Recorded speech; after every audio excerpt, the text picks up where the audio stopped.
మన్యం జిల్లా కేంద్రంలోని ఎంఆర్ఓ కార్యాలయం వద్ద రైతులు కౌలు రైతులు నిరసనలు చేపట్టారు. వెంటనే తమ సమస్యలు పరిష్కరించాలని రైతు సంఘం ఆధ్వర్యంలో డిమాండ్ చేశారు. అనంతరం డిప్యూటీ తహసీల్దార్ వద్దకు వినతి పత్రాన్ని అందజేశారు. అన్నదాత పెట్టుబడి సాయం 20,000 వెంటనే ఇవ్వాలని, 2023వ సంవత్సరంలో ఖరీఫ్ రబీ సీజన్లో కరువు తుఫాన్తో నష్టపోయిన పంటలకు బీమా పరిహారం అందించాలని రైతు సంఘం నాయకులు బంటు దాసు అన్నారు.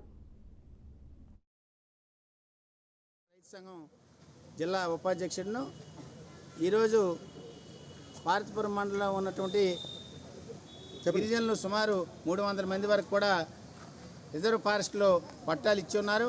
ఆ పట్టాల్లో వాళ్ళు సాగు చేసుకుంటూ జీడి మామిడి పండించుకుంటూ ఉన్నారు. అటువంటి భూమి మీద బడిదేవర కొండ వద్ద గ్రానైట్ లీజ్ ఇచ్చారు కాబట్టి ఆ లీజుని తక్షణమే రద్దు చేసుకొని ఈ గిరిజనుల పట్టాలని వాళ్ళ భూముల్ని కాపాడవలసిన బాధ్యత ప్రభుత్వానికి, ప్రభుత్వ యంత్రాంగం అని చెప్పేసి తెలియజేస్తున్నాం.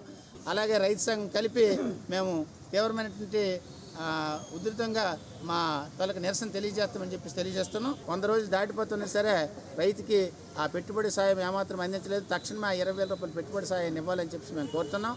అలాగే 2023లో తుఫాను బాధితులకి తుఫాను వల్ల పంట నష్టాలు జరిగాయి. అటువంటి పంట నష్టాలకు ఇంతవరకు కూడా తుఫాను పంట నష్టాయేమో అందలేదు. యజమానితో సంబంధం లేకుండా ఎవరైతే నిజమైన కౌలు రైతులు ఉన్నారో కౌలు రైతులకు కూడా యజమానితో పాటు చెల్లించాలని చెప్పేసి మేము కోరుతూ ఉన్నాం. ఇప్పుడు కూడా కెనాల్స్ పూర్తి కాక ఇటు హై లెవెల్ కెనాల్ కానీ ఇటు లో లెవెల్ కెనాల్ కానీ పూర్తి అవ్వక ఆ చివర భూములంతటికి కూడా సాగునీరు అందడం లేదు. కాబట్టి ఆ విధంగా సాగునీరు అందించడానికి కూడా ప్రయత్నం చేయాలని చెప్పేసి మేము తెలియజేస్తున్నాం.